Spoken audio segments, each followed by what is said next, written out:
Daniel Lacalle. Daniel, encantada de saludarte aquí en Rompiendo el Mercado. Muchas gracias, Laura. Muchas gracias por invitarme y un saludo a todos los que os siguen. Daniel, estamos muy pendientes y a la vez te voy a decir que asustados en cierta medida, ¿no? Por el contexto actual, esas dos guerras que tenemos ahora mismo encima de la mesa, esa inflación que no acaba de remitirse, hay datos que nos dicen que sí, otros datos que nos dicen que no. ¿Tú cómo lo ves? Se habla de soft landing, otros hablan de que no va a haber aterrizaje, como hace poco señalaban, por ejemplo, desde HSBC. ¿Cuál es tu visión de lo que estamos viviendo? Bueno, yo creo que la gente cuando escucha la palabra aterrizaje suave, soft landing, ¿no? Lo que le presta demasiada atención es a la palabra suave, ¿no? Y poca a la palabra aterrizaje, que es la importante. Ayer mismo, en las minutas de la Reserva Federal, Jerome Powell comentaba que es imposible reducir la inflación al 2% con un crecimiento del 2%, ¿sabes?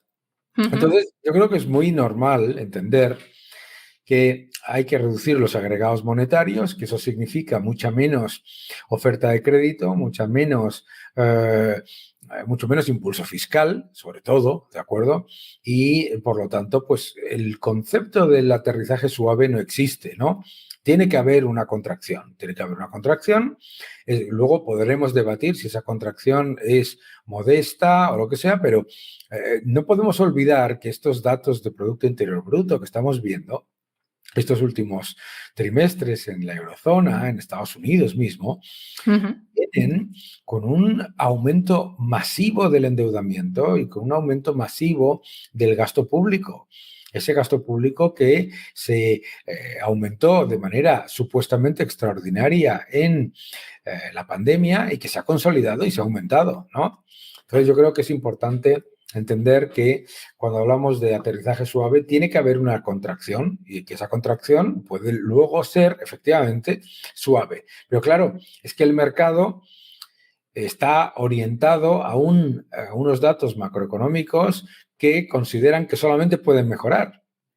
Y no hay ningún organismo internacional, no es que lo diga yo, es que no hay ningún organismo internacional que diga que los riesgos no sean a la baja, ¿verdad? Por lo tanto, yo creo que tenemos que ser conscientes de que no puede ocurrir otra cosa. Y si miras los agregados monetarios, que es lo que nadie quiere que hagas y desde luego lo que deberíamos todos hacer, si miras los agregados monetarios, se va a reducir la inflación, pero se va a reducir la inflación por una caída abrupta de la oferta de crédito a todos los agentes económicos, desde el sector público al privado. Entonces, ¿no manejas, Daniel, un no aterrizaje directamente? Bueno, es que aterrizaje suave es eso, es que es eso, es que no es que, ¿sabes lo que te quiero decir? Es que no hay otra, es que no entiendo, ¿sabes? Estamos intentando creer en algo que no existe, ¿no? Que es, o sea, o nos vamos a un periodo de estanflación y de inflación persistente, que es lo que le gustaría a los gobiernos adoran ese entorno, ¿vale? O se reduce la inflación, se entra en un periodo de contracción y ese periodo de contracción luego ya pues se puede volver a un crecimiento más sano, porque este crecimiento, esto es importante entenderlo, es que este crecimiento del año 2021 fue por recuperación después de un desastre, pero el del año 2022-2023 no es un crecimiento sano. Y todos estamos viendo ahora mismo lo que está ocurriendo en China y yo no quiero que ocurra en otros países, ¿no? Me hablabas antes de deuda. Realmente, quien ha impulsado la situación, lo estás diciendo tú ahora mismo, quien ha impulsado o lo que ha impulsado que estemos en esta, si me permites, economía zombie que tenemos actualmente, es por el endeudamiento. O sea, realmente es una economía zombie, no es real lo que estamos viviendo actualmente. O se siguen endeudando los países o no hay forma de esta. Bueno, piensa que ha habido una reducción de la deuda sobre PIB, pero claro, ha habido una reducción de la deuda sobre PIB. ¿Por qué? Por el denominador, porque el Producto Interior Bruto nominal, no el real, ha subido más. Eso significa que lo único que ha pasado ha sido la inflación, ¿de acuerdo? Ha sido el efecto de la inflación. la deuda, en términos absolutos, ha continuado creciendo. Tú has dicho la palabra economía zombie, que me parece una definición absolutamente correcta, ¿no? Tú tienes una economía que necesita, en el caso de España, 6 unidades de deuda pública, ojo, para una unidad de Producto Interior Bruto real. Pues eso no es claramente un crecimiento, no es primero, no es crecimiento, ¿no? Yo creo que no es crecer, ¿no? Eso es engordar, ¿vale? En el caso de Estados Unidos es diferente, pero no muy diferente, ¿de acuerdo? No muy diferente porque la economía es más dinámica, el crecimiento económico es más potente, no se está generando una destrucción del poder adquisitivo de la gente tan salvaje como el que está ocurriendo en España y en algunas partes de la Unión Europea, pero también es un problema, efectivamente, de no crecer, sino engordar, ¿no? Por lo tanto, me parece que esa definición que tú has hecho, Laura, de economía zombie es perfectamente lógica, ¿no? Y podríamos llegar a un momento donde esa deuda no hubiera forma, o sea, deberán hacer algo los países, los bancos centrales, que luego hablaremos también de ellos, de esa función, para que esa deuda no se siga disparando, o no hay forma de parar ese endeudamiento. O sea, realmente lo que da a entender, o muchos ciudadanos piensan, es como no va a pasar nada. Se pueden seguir endeudando porque siempre va a salir el Banco Central o la Reserva Federal a imprimir, a dar liquidez. Pero llegará un momento donde eso no sea posible, porque eso ya nos ha demostrado que significa mayor inflación.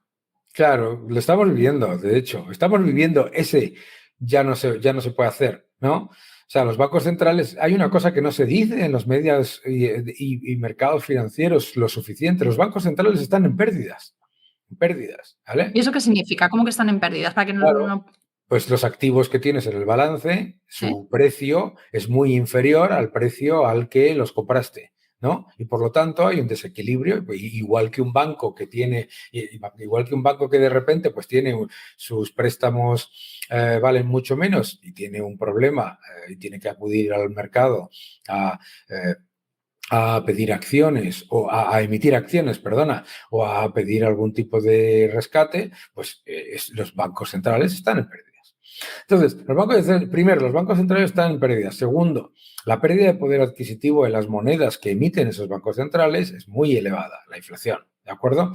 Tercero, el coste de la deuda de los estados que la emiten está subiendo a pesar de que los bancos centrales no han reducido lo suficiente su balance. De hecho, prácticamente nada en efecto real en moneda, no solamente por el efecto del dólar. Entonces, yo creo que lo importante es entender que lo que tú acabas de decir ya está ocurriendo. Vale. Ahora, claro, ¿qué es lo que piensa la gente? La gente piensa, bueno, no pasa nada, ¿no? Claro, esto es como el que va a 250 kilómetros por la M30 por hora, ¿no? Vas a 250 kilómetros por hora y dices, todavía no me he matado, acelera, ¿no? Sí. ¿Sabes? Bueno, pues la deuda siempre se paga, siempre. O se paga con muchísima mayor inflación, o se paga con muchísimos mayores recortes, o se paga con muchísimos mayores impuestos, o los tres a la vez. Y nosotros ahora mismo estamos en una situación en la que nos están disparando los impuestos, la carga impositiva es muy elevada y creciendo, en el que además tenemos una inflación persistente que los gobiernos están perpetuando, porque esos programas que llaman de anti-inflación son inflacionistas.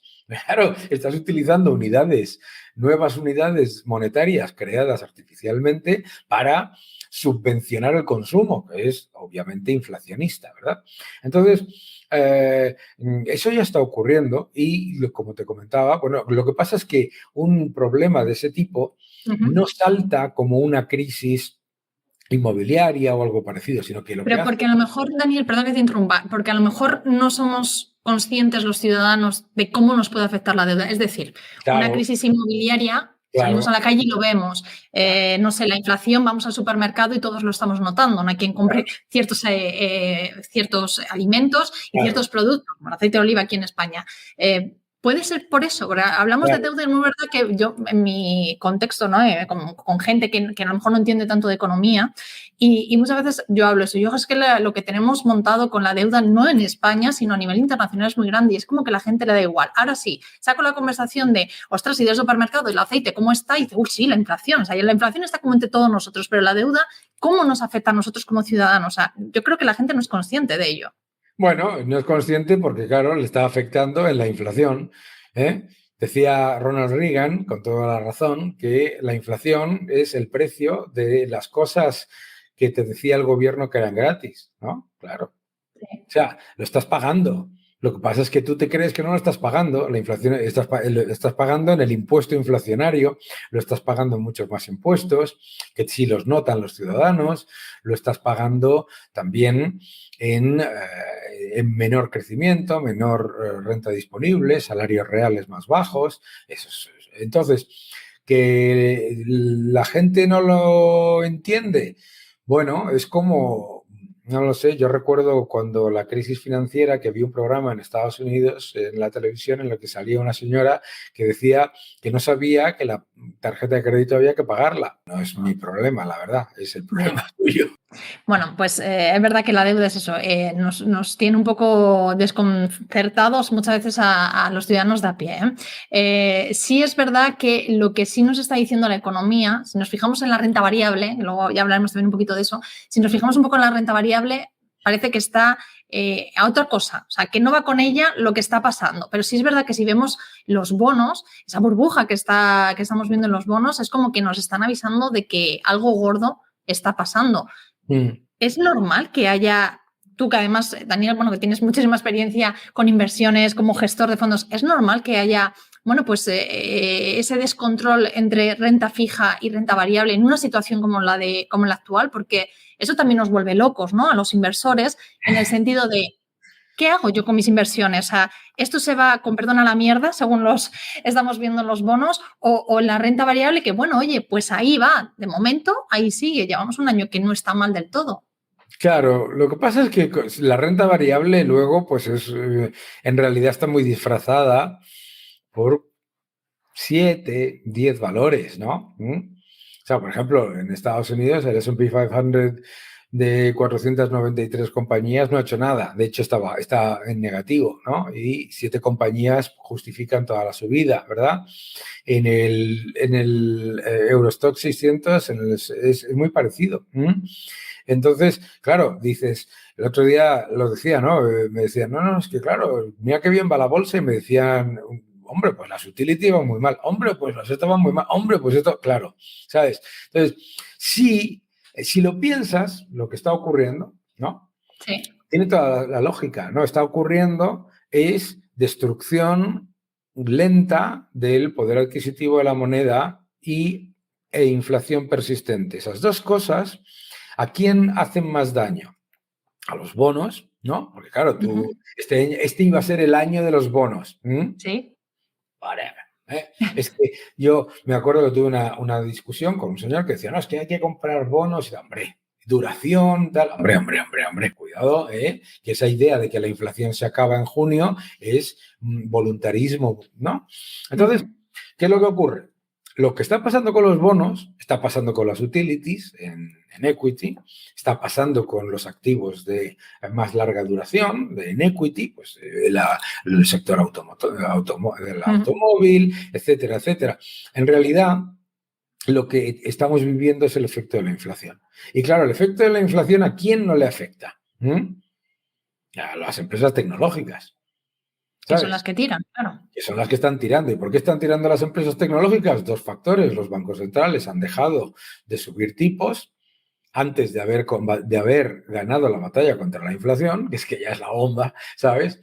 Han dejado de subir tipos y además hay inflación y además tienes todavía una rémora del exceso de liquidez, porque claro, aquí se dice políticas contractivas. ¿Qué políticas contractivas? Si la masa monetaria global está en 108 billones de dólares, ¿no? Entonces, claro, lo que estamos viviendo es simplemente, si lo miras un poco digamos, en global, es la contracción del poder adquisitivo de las monedas, y que es la inflación. Y con ello, bonos, claro, los bonos, pues te pueden decir, no, es que no pueden funcionar, y los activos más parecidos a bonos en equity también lo están haciendo mal, que sube el Bitcoin, el Nasdaq, obviamente, porque son... Pero fíjate el Nasdaq, mira las empresas. Que suben del Nasdaq. Mira las empresas que suben del Nasdaq y mira las empresas de innovación disruptiva, etcétera, etcétera, etcétera, que pues mi estimada Cathie Wood defendía a marcha martillo. Mira cómo van, de mal, ¿no? Ya. Sí, o sea que tampoco nos podemos fiar, o sea, se habla de que va bien, pero... Aquel concepto famoso, bueno, no concepto famoso, lo que repetimos constantemente y que escucharéis todos, estaréis hartos de escuchar, de que hay que ser selectivo, es que hemos vivido una época, una anomalía absoluta, en una época en la que básicamente lo único que tenías que hacer era cerrar los ojos y esperar que los bonos y las acciones en tándem, todos, fuesen para arriba y ya está. Se ha acabado la época del dinero gratis y eso es lo que está reflejando este batiburrillo que hay en los mercados ahora, ¿no? Entonces, ¿no barajas un nuevo QE o algo así, Daniel, de cara al próximo año? Porque es lo que ya se está barajando. Ya, lo está más que barajando, es igual que lo de que la inflación se iba a acabar en junio, más bien un poco voluntarista, ¿no? ¿Sabes? O sea, no es que lo estén barajando por nada empírico, sino porque les gustaría que hubiese un QE. Pero claro, ¿cómo vas a hacer un QE con los bancos centrales en pérdidas? Es que yo se lo pregunto a mucha gente que lo dice, no, es que van a tener que hacer expansión cuantitativa el año que viene. No lo sé. Vamos, no lo sé, ¿eh? Obviamente. Que puede que sí, que puede ser, pero que tú no lo barajas. Pero ¿de verdad me estás diciendo que los bancos centrales en pérdidas van a hacer una expansión cuantitativa? ¡Ojo! Además, mi pregunta es otra. Vale, si lo van a hacer, ¿por qué lo van a hacer? Pero claro, si tienes inflación persistente, tienes una situación económica en la que no hay mucho crecimiento, pero hay un poco de crecimiento, pero el empleo no va mal, etcétera, ¿por qué ibas a ponerte a comprar activos de nuevo? Los bancos centrales solamente llevarían a cabo expansión cuantitativa y bajada de tipos si lo que percibiesen, y nunca utilizan datos adelantados, sino datos atrasados, si lo que ven es una depresión del sector privado. Y te vas a poner a comprar equities con esa narrativa, con esa premisa. No sería. La razón por la que yo creo que sí, que el mercado de equities va a funcionar es porque no creo que nos vayamos a meter en una depresión del sector privado. Pero que el concepto que siempre repetimos, ¿no? Careful what you wish for. Esa gente que está esperando un QE y bajadas de tipos debería saber por qué, cuál sería el trigger, el catalizador que haría a la Reserva Federal y al Banco Central Europeo hacerlo. Y no sería buenas noticias para la economía, claro. No, claro, sería una crisis profunda, ¿no? Entonces, y te vas a poner a comprar equities hoy, esperando que en algún momento pase eso. Ahora, hace el valor presente neto de esa apuesta. ¿Estamos locos? Ya. Claro, sí, pero es lo que se ha hecho en otras ocasiones, ¿no, Daniel? Pero siempre ha sido un error garrafal hacerlo preventivamente. Un error garrafal. Acuérdate del año 2018. ¿Vale? En el año 2018, nosotros, y todos me habéis escuchado, también estábamos completamente seguros que la Reserva Federal iba a pivotar. Lo que no sabíamos era cuándo. ¿Vale? Desde luego, lo que no se te ocurre hacer es posicionarte preventivamente en los activos más cíclicos y te comes septiembre, octubre, noviembre, diciembre, enero, febrero y marzo hasta que la Reserva Federal cambió y empezó. Porque claro, ¿cuándo cambió? Cuando los datos que ellos manejan, que nunca, vuelvo a repetir, nunca son adelantados, Utilizan empleo, el deflactor del PIB, la inversión, el consumo, todo datos que no son Atrasados. adelantados, ¿no? Atrasados, ¿no? Lagging indicators, todo. Y unos bancos centrales que hace años que dejan de prestarle atención a los agregados monetarios, que es lo mismo que una pescadería que deja de prestarle atención al pescado. ¿Y de verdad me estás diciendo que lo que hay que hacer es posicionarse? ¿Y si hacen eso, pero lo hacen en octubre del año que viene? ¿Sabes el piñazo que te vas a comer? Claro, mi tesis es otra. Mi tesis es no lo van a hacer. ¿Vale? ¿Pero por qué? Porque no creo que la economía se vaya a ir al garete, sino porque creo que estamos en un periodo de estancamiento secular, de bajo crecimiento, alta deuda, con inflación persistente y con indicadores que ni chicha ni limonada durante mucho tiempo. Entonces, yo creo que eso es más coherente. A mí me parece que no tiene coherencia esperar un QE y ponerte a comprar los activos, lo que veo a alguna gente comprar, los activos más cíclicos, con un horizonte en el que lo mismo te vas a comer pues un 15, un 17, un 20% hasta que compren. Y entonces lo mismo te recuperas la mitad. No. Yo no predigo las acciones de los bancos centrales, pero el primer 5% para los héroes y el último 5% para los irresponsables. Me da igual. Pero entonces, según esa tesis, no esperas, por lo que te estoy entendiendo, no esperas una recesión gorda y me imagino que en esa tesis también los tipos de interés se mantendrán por lo menos como están ahora mismo en la Reserva Federal y los bancos, o subirán. O subirán. Que ya te lo dijo ayer Jerome Powell. Lo que pasa es que la gente dice, hay que ver qué sorpresa. No paran de decírtelo. No paran de decírtelo. Y entonces tú decides, no me da la gana creérmelo. No me da la gana creerme lo que me está diciendo. Me está diciendo que, vamos, yo puse ayer, quote on quote, en mis redes, lo que estaba diciendo. Estaba diciendo, todavía hay medidas de restricción en el pipeline. Todavía puede haber nuevas subidas de tipos.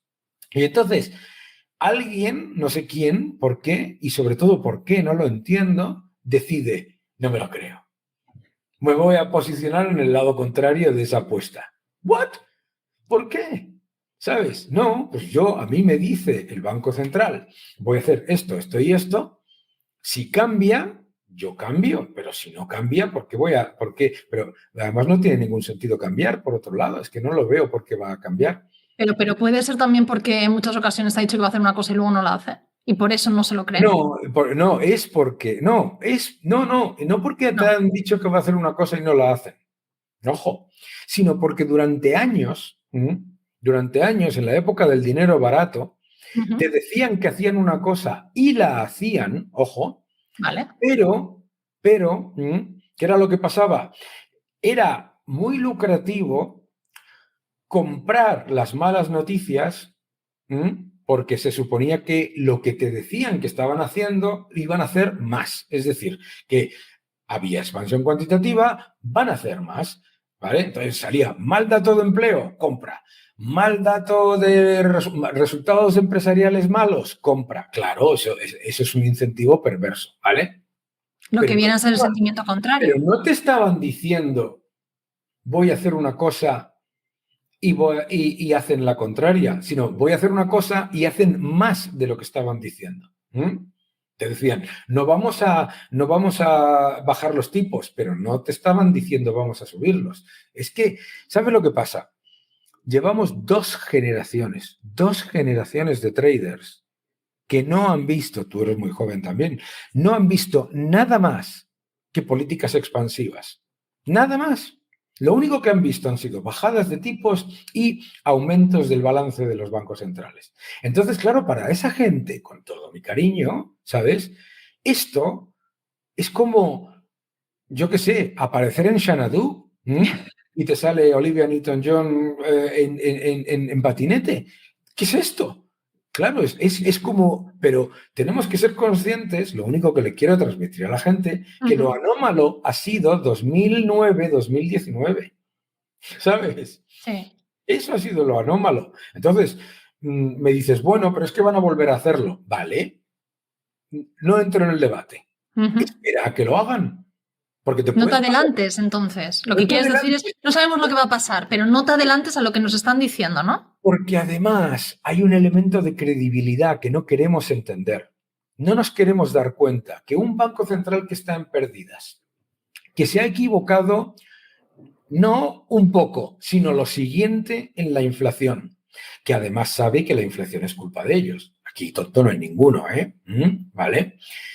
Pues algunos se lo hacen muy bien. ¿Cómo? Sí, Que seguro. alguno digo que se Sí, lo hace muy bien. pero al final, un banco central que te dice que la inflación no es por acción monetaria, pero a la vez te está subiendo los tipos y reduciendo el balance, es porque, es porque sabe que es por acción monetaria. O sea, es como si yo te digo que yo he tenido un accidente y la culpa no ha sido mía, pero firmo en el seguro, ahora ya no existe eso, que la culpa Sí. era mía. Da igual. Lo importante, por lo tanto, es simplemente, oye, vale, me da igual el debate.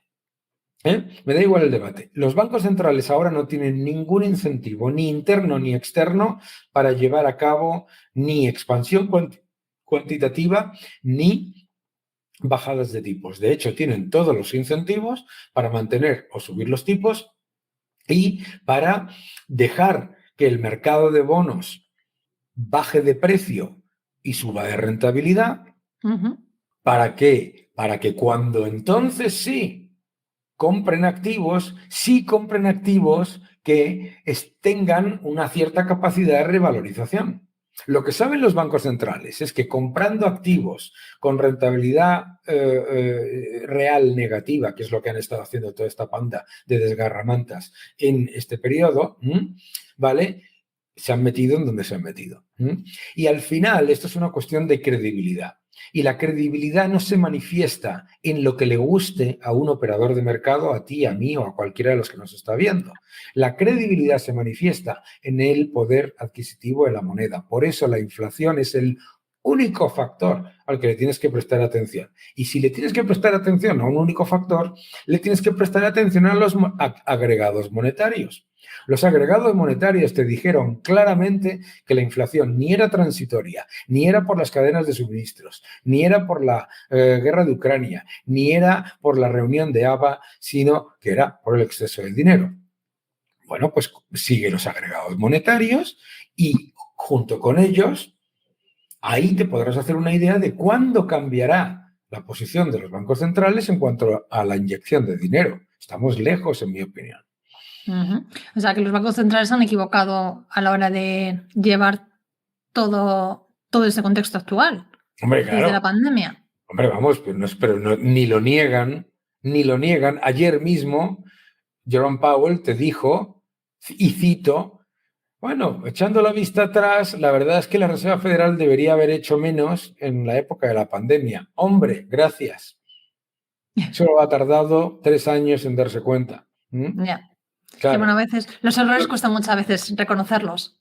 Bueno, los errores cuesta mucho reconocerlos, me parece muy bien. Lo que pasa es que los errores de un banco central los paga los que nos están viendo en que les cuesta el aceite 10 euros. Totalmente de acuerdo. Y claro, o sea, vaya gracia con el error, ¿no? Sí. No, O sea, es que supone que son los mejores asesorados y los que tienen esos datos que tú decías. No, y te voy a decir por qué. Mira, yo tengo 56 años y yo he visto ir poco a poco, porque yo he conocido a mucha gente de la Reserva Federal y he trabajado, he tenido el honor de colaborar con Ben Bernanke, con Trichet, con Rich Clarida, con mucha gente, etcétera. Muy bien, fenomenal. Yo he visto año tras año, tras año, tras año, cómo ir en los bancos centrales a todo el mundo que seguía los agregados monetarios ser desplazados. O sea, tú pensad por un momento, un banco central que es una entidad monetaria y nada más que una entidad monetaria que no le presta ningún tipo de atención a la cantidad de dinero. Es una salvajada de tal calibre que, claro, es normal que haya gente en el mercado que en toda esa cantidad de tiempo, estamos hablando de una década, diga, pues si esto siempre ha sido así, pero es que nunca ha sido así. ¿Sabes? Es que una década no es nada en la historia del mundo. Lo que pasa es que como la estamos viviendo nosotros, se llama presentismo, pensamos que siempre ha sido así y que es lo importante. Hablabas tú antes de las monedas, de esa depreciación. Se está hablando ahora mucho del euro digital. También hace poco salía Christine Lagarde, ¿no?, a esas monedas digitales. ¿Qué opinión tienes tú sobre eso? Porque es verdad que mucha gente lo que opina es, yo estoy intentando buscar opciones positivas dentro de ello. No soy muy optimista, ¿no? Y mi objetivo, lo que yo creo que ellos pretenden realmente es controlarnos aún más con ese euro digital. Y es verdad que, por lo menos en mi entorno, cada vez veo menos gente que va con dinero en efectivo y va con dinero digital realmente, es decir, las tarjetas, vamos, hablando pronto y claro, no tenemos todavía ese euro digital, pero tampoco nos da muchas claves de qué papel van a tener en todo esto los bancos centrales y qué papel van a tener también los bancos, no solo los centrales, o sea, los bancos de cada país. ¿Qué visión tienes tú? ¿Crees que realmente es un control que van a tener sobre los ciudadanos? Es que el que lo dude es tan ignorante o tan inocente que, claro. A ver, lo primero, nosotros ahora mismo tenemos dinero electrónico, como tú bien comentas, sin el más mínimo problema. No existe ninguna lógica de implementar un euro digital o un dólar digital de Banco Central por una cuestión de eficiencia tecnológica o de rapidez de transacciones, etcétera. Ninguna, ¿de acuerdo? No existe tampoco ninguna desde el punto de vista de combatir el blanqueamiento de dinero, etcétera, etcétera. No sé cuántos, porque si quieres si quieres combatir el blanqueamiento de dinero, lo ves tan sencillo como saber que la inmensa mayoría de eso se hace en transacciones con dólares que no han cambiado. Tengo por aquí mis dólares de hace 30 años, no han cambiado de denominación, ¿no? Yeah. Pero me da igual. A ver, no hay ninguna razón técnica ni ninguna razón de peso para implementar un euro digital o un dólar digital de un banco central. Ninguna. Tener tu cuenta en el Banco Central significa que el Banco Central sabe exactamente cuánto tienes, cuánto gastas, cuánto ahorras y en qué lo gastas. Y por lo tanto te puede penalizar, te puede premiar si lo considera, y si, por ejemplo, se dispara la inflación, te puede quitar tu dinero. Porque, claro, el Banco Central no es tonto. Si tiene que restringir la cantidad de dinero, dice, señores, todas las cuentas del Banco Central, ¡pum! Que te cree, claro, dice, eso no lo van a hacer nunca. Así, espera a tener la cuenta en ella. Claro, es que yo he tenido este debate, he estado en la Universidad de Buckingham en unas charlas sobre política monetaria y había una persona que decía, pero es que eso no lo van a hacer. Y yo digo, ¿ah, sí? Be my guest. ¿Por qué no? ¿Cómo que por qué no? Y además, y sobre todo, explícame cuál es el incentivo que tienen para no hacerlo. Ninguno. Claro. O sea, tú imagínate ahora el Banco Central sube los tipos de interés para que se vaya contrayendo poco a poco la cantidad de dinero. Eso significa menos préstamos, menos oferta de crédito, va una reducción en el precio de los activos en el sistema, ¿de acuerdo? ¿Vale? Imagínate que esa misma situación ocurre con todo tu dinero en el Banco Central. El Banco Central dice, todos ustedes que han ahorrado demasiado, wipe out. Te quito los ahorros. Te quito. Solamente va a ser un... No te preocupes. Todo lo que tenías, digo. No, todo lo que tenía no. Te dirán, solamente va a ser un 4% de sus ahorros. Solamente va a ser un 5%. O sea, es una forma más fácil de controlarnos todavía de lo que nos pueden controlar ahora con esas bajadas de tipos, por ejemplo. No hay ninguna razón para emitir una. Pero sobre todo, además, cuando tú tienes una entidad como el Banco Central Europeo, la Reserva Federal o cualquiera de los bancos centrales, el Banco Central de Japón, cuya incapacidad a la hora de entender y manifestar y predecir la inflación ha sido manifiesta, cuya incapacidad a la hora de coordinar la propia actividad monetaria ha sido manifiesta. ¿De verdad le vas a dar más poder? Hombre, yo no soy partidario de que se cierren los bancos centrales, pero dices, hombre, yo lo que creo es que lo que hace falta es todo lo contrario. Lo que hace falta es que haya todavía más diseminada toda la cadena de lo que es el mecanismo de transmisión de la política monetaria. No agregarlo. No tiene ningún sentido, ¿verdad? Claro, es lo que te iba a decir. O sea, según te estoy escuchando, la sensación que da es ¿para qué sirven los bancos centrales? O sea, lo que van a pretender y por qué no estamos todos en la calle diciendo por qué nos van a controlar todavía más con estos euros digitales. Es que hay noticias, Daniel, no sé si te pasa a ti, que pasan muchas veces desapercibidas en la población. No sé si porque los temas económicos es como que, ¡buah, qué aburrido es!, ¿no? Pero da muchas veces la sensación de que al final la economía es nuestro día a día y la población no es consciente de ello. Ahora con los euros digitales, yo que me gusta escuchar a los expertos como a ti, Daniel, y es verdad que es eso, ¿no? O sea, todo el mundo dice, yo por eso intento buscar algo positivo y yo, vale, o sea, ¿qué nos están vendiendo los bancos centrales? ¿Qué nos están vendiendo Lagarde, que hablaba el otro día y nos vendía? ¿Qué nos vende? Es que no nos vende nada positivo. Nos da igual. No, lo que te va a vender es miedo, que es como siempre se hace, la represión financiera siempre viene desde el miedo, ¿no?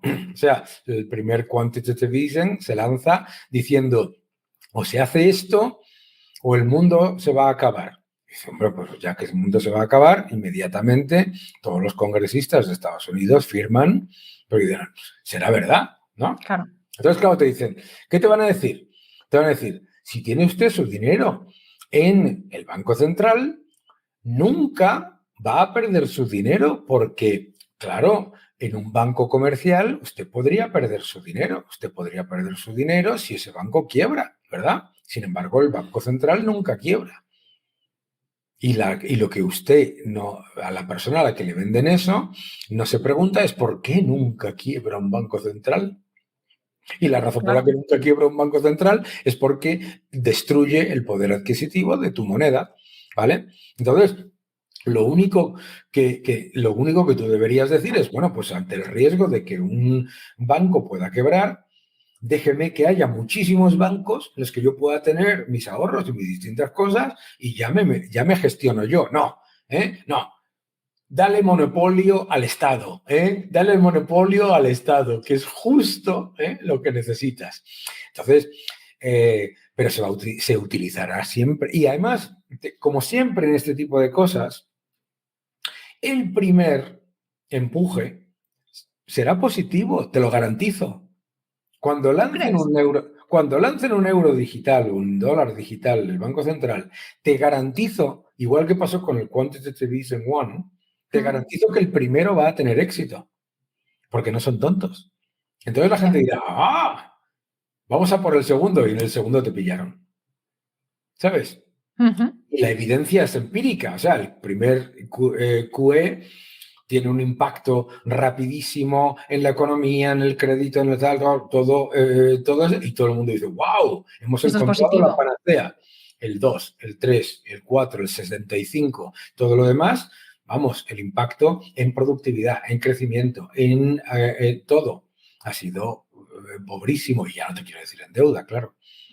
Aquí en España, que por centrarnos un poco aquí y ya terminar, es verdad que lo decías tú además al principio, ¿no? Que somos uno de los países que más poder adquisitivo hemos perdido. Estamos ante una situación, ahora mismo, bueno, gobierno entre comillas, no solemos hablar mucho de política aquí, pero gobierno entre comillas, en gasto, endeudamiento, hasta arriba, y realmente nos han sostenido pues esos fondos también que nos han llegado desde la Unión Europea. ¿Crees que vamos a estar en España en esa situación más complicada como ya nos vimos hace años con Grecia, con países? No. La Unión Europea y la Eurozona hizo un diagnóstico absolutamente equivocado en el año 2011 de la crisis de la Eurozona, que era que el problema era la inexistente austeridad. Y además fue un diagnóstico liderado desde Francia, donde el gasto público es del 56% del Producto Interior Bruto, ¿no? Es alucinante. Entonces, No vamos a ver esa situación, porque todas las crisis son diferentes. Lo que vamos a ver probablemente es una situación mucho más complicada. Verás, el sistema este de antifragmentación que ha instaurado el Banco Central Europeo es un sistema profundamente peligroso, de incentivos perversos, que hace que para una economía como España o como Italia sea lucrativo aumentar los desequilibrios, aunque luego presente un plan diciendo que es que los van a reducir, da igual, porque luego se lo saltan. Es extremadamente lucrativo y encima el Banco Central Europeo tiene que hacer lo siguiente, que es una aberración, que es que la deuda que repagan los países que lo hacen bien, lo suple con deuda de los países que lo hacen mal. Piénsalo desde un punto de vista, piénsalo para todos aquellos que dicen que el euro se tiene que apreciar, desde el punto de vista monetario, que es lo único que me importa. Claro. Eso desde el punto de vista monetario. Balance del Banco Central, activos cada vez más tóxicos. ¿Cuál es el pasivo? Tu salario real y tus depósitos. Es la destrucción del poder adquisitivo de la moneda. Claro, luego la gente se pregunta, no sé si lo has visto, pero el euro se utiliza cada vez menos. Es espectacular la caída de utilización. No lo he visto. En Swift Payments, en Sí. Swift, del euro a nivel global. La gente no es tonta. Yo acabo de volver de Reino Unido, estaba en China, estaba en Estados Unidos y, claro, todo el mundo dice, ¿pero qué están haciendo esta gente? O sea, el Banco Central Europeo ha pasado de ser el modelo de lo que es un éxito monetario sin precedentes, el mayor éxito monetario de la historia, el euro, a esta aberración.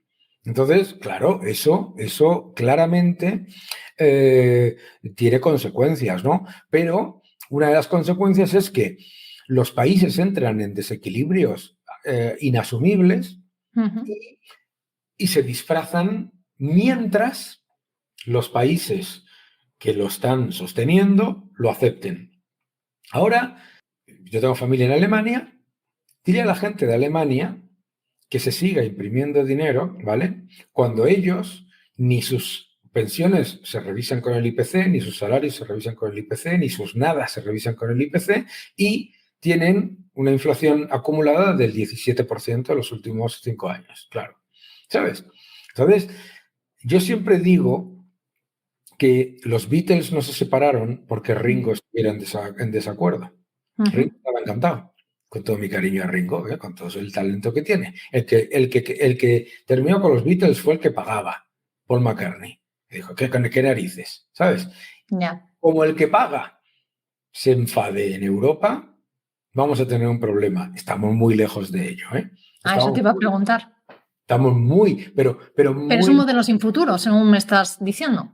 Bueno, el euro es el mayor éxito monetario de la historia, pero tenía en el diseño un gran fallo, que es un modelo creado, es un bull market model, es un modelo creado solamente para cuando todo va bien, ¿vale? Pero para cuando todo va mal, o cuando las cosas no van bien, el euro empieza a generar distorsiones, ¿no? Y por eso el Banco Central Europeo está haciendo lo que puede con la irresponsabilidad fiscal acumulada que empieza por Francia, ojo, no es los españoles, ¿vale? Empieza por Francia, ¿eh? O sea, aquí el gran problema de la eurozona no es España, es Francia, ¿de acuerdo? Pero, entonces, yo creo que eso, pero vuelvo a repetir, estamos muy lejos. Ahora, dices, vale, fenomenal, entonces no va a haber una crisis como la de 2011. Sí, yo creo que no. Pero, ¿qué es lo que va a haber? ¿Sabes? Estamos en estancamiento secular tan evidente, estamos en un estancamiento secular tan evidente que el gobierno de España te está hablando de liderar el crecimiento de la eurozona en estancamiento empírico. Crear una unidad de PIB utilizando 6 unidades y media de deuda es estancamiento empírico, volviendo a lo que comentabas tú antes de economía zombie, ¿no? Y en esta situación, en este contexto que llevamos en casi esta hora que llevamos hablando, Daniel, claro, los inversores, es que es un panorama muy complicado, no No, saben. no, ¿sabes por qué es No. muy complicado? Porque hay una narrativa creada en nuestro cerebro que es: quiero a toda costa que volvamos a 2009-2011. ¿Sabes? O sea, nos tenemos que adaptar. Lo que vienes a decir es como nos Claro, tenemos que que no adaptar a la situación adaptarnos. de ahora y olvidarnos Piénsalo. de esos QEs, de ese 2009, de ese, ¿no? Claro, piénsalo, me decían el otro día, nunca hemos tenido tanta tensión geopolítica. Y yo le decía, ¿pero tú qué edad tienes? A la persona que me lo decía, pues yo tengo 56 años y yo he vivido guerra del Líbano. De hecho, yo me dedicaba a África y Oriente Medio, iba con mercenarios como seguridad a todos los países de África porque estaban todos en guerra y te secuestraban, ¿sabes? O sea, ¿de verdad de dónde ha salido que este entorno es una anomalía o algo muy complicado? No, es un entorno como el de toda la vida. Y es un entorno en el que tienes que prestarle atención a los agregados monetarios. La gente no quiere prestarle atención, no quiere, hay como un, no quiero, no me da la gana. Bueno, Pero pues ¿por qué? ¿que por qué? Porque lo que quieren es que te regalen el dinero. Vale, ¿Entiendes? todo dicho. Sí, ¿Entiendes? sí, sí. Claro, si tú ves los agregados monetarios, ahora mismo ves la M2 y la M3 en la eurozona, dime en qué cabeza cabe comprar bonos europeos y value stocks europeos, excepto petroleras por el petróleo. Pero las petroleras ya es en sí mismo un oxímoron llamarlas value, pero bueno, da igual. Ya. ¿Sabes lo que te quiero decir? Mira Sí. los agregados monetarios, que es lo que hemos hecho toda la vida. Después de mirar los agregados monetarios, los fundamentales de las empresas. Es que yo veo a la gente decir, bueno, es que los resultados han sido una basura. Bueno, no. Veo a la gente decir, los resultados han sido buenos. No, no los han sido resultados malos. ¿Mm? ¿Sabes? Oye, lo que hablábamos antes de cosas que se repiten mucho en el mercado, pero que hay que hacer, que es prestarle atención a los fundamentales. ¿Que te vas a equivocar? También te equivocarás, claro que sí, y nos equivocaremos todos, pero no caer en el error de que tiene que volver el dinero barato. Mira, los bancos centrales podrán ser muchas cosas y los podremos criticar todo lo que tú quieras, ¿vale? Pero ¿sabes lo que son? Autoridades monetarias. Sí, está claro. Y una autoridad monetaria puede hacer el experimento de los tipos nominales negativos, como ha hecho el Banco Central Europeo. Pero cuando ha sido un fracaso de tal calibre que llegamos a generar 17 billones de euros de deuda con rentabilidad negativa que nos ha llevado a esta burbuja de bonos, que nos ha llevado a este desastre, ¿de acuerdo? Dicen, o sea, tendremos que darles por lo menos de reconocerles, nos hemos equivocado y vamos a cambiar un poquito, un poquito. Tampoco es que estén aquí llevando a cabo política austríaca, aquí los amigos, ¿sabes? O sea, que es que el balance del Banco Central Europeo es el doble en tamaño con respecto al PIB al de Estados Unidos, ¿sabes? O sea, que aquí se habla de políticas restrictivas, no porque haya políticas restrictivas, sino porque estamos tan acostumbrados a la obesidad que pensamos que una ensalada y un poquito de ejercicio es adelgazar. Pues Daniela Calle, me ha quedado muy claro, un pensamiento totalmente contrario a lo que yo creo que muchas veces, ¿sabes lo que pasa, Daniel? Nos centramos muchas veces, a lo mejor los jóvenes, ¿no? En redes, en YouTube, en ver cierta gente que a lo mejor es lo que decías tú al principio, es que no han vivido, no han pasado lo que personas como tú pues han vivido en los mercados y saben a lo que atenerse. Entonces, a lo mejor vivimos en esa burbuja, porque sí es verdad que es lo que decías tú, ¿no? O sea, yo lo que escucho es, va a llegar el QE. O sea, ponen fecha directamente a que el QE va a llegar y entonces ya sabemos que nos va a salvar los bancos centrales. Así que, bueno, es importante conocer, pues eso, otras opiniones y te agradezco muchísimo, Daniel, que hayas estado aquí. Dile a esas personas, digo, mira, yo me puedo equivocar todos los días, yo me equivoco todos los días, Sí. todos. Y que nadie tiene una bola de cristal, que yo también siempre lo digo. Y yo me equivoco todos los días con el objetivo de aprender de mis equivocaciones, no para reafirmarme en mi estulticia, ¿de acuerdo? Pero tú dile a esas personas que dicen, ha dicho Juan González, no sé si se llama así, quien sea, estoy inventándome un nombre, pobre Juan González, quien sea, ha dicho quien sea, que en marzo de 2024 va a haber un QE, ¿vale? Estamos en octubre, noviembre, diciembre, enero, febrero, tienes 4 meses de pérdidas. Yo no sé cómo gestiona la gente sus carteras, pero cariño ahí, ¿eh? Ahora imagínate que no es en mayo, sino en junio. 5. A lo mejor imagínate que en junio, como normalmente, y además esos son datos, los indicadores, los PMIs, después de ir muy mal, en junio los PMIs empiezan a subir, aunque sea simplemente por el efecto base. Y va el Banco Central y dice, hombre, los PMIs están subiendo. Claro. Vamos a julio. 6 meses. ¿Y por qué no? En vez de tomar decisiones de inversión sobre lo que no tienes ningún control, ninguna información, porque yo que sí he tenido y tengo amigos y conocidos en esos bancos centrales, no tengo ni repajorera idea de lo que van a hacer, ¿de verdad me lo está diciendo una persona que jamás en su vida ha hablado con un solo banquero central? Simplemente. Entonces, lo que yo digo es lo que todos deberíamos decir, que es, me da igual, vamos a acomodarnos. Lo que está pasando ahora, claro. Vamos a acomodarnos a lo que hay. ¿Cómo van los resultados empresariales? ¿Bien o mal? ¿Vale? Eso me garantiza, me soporta la valoración o no me soporta la valoración. Bien, ¿vale? ¿Cómo va la inflación? ¿Está subiendo o está bajando? ¿Está subiendo o está bajando la inflación? ¿De verdad tú te crees que un banco... ¿De verdad te crees que la Reserva Federal, después de que suba la inflación el último mes, y te lo dijo ayer Jerome Powell? Sí, sí. Por favor, hazle caso, simplemente, ¿no? Yo creo simplemente eso, y me parece, y además el mercado es eso, o sea, la opinión de uno, esto va a pasar, la opinión de otro, esto no va a pasar. Claro que sí, eso es el mercado, no pasa nada. Pero... y si no, no habría mercado. Si todo el mundo tuviera certeza, no habría mercado. Lo que yo le digo a la gente es que haga risk-adjusted bets, ¿eh? Apuestas ajustadas al riesgo. Y para mí, la apuesta a que los bancos centrales hagan lo contrario a lo que están diciendo que van a hacer es una apuesta que, ajustada por el riesgo, es demasiado elevada.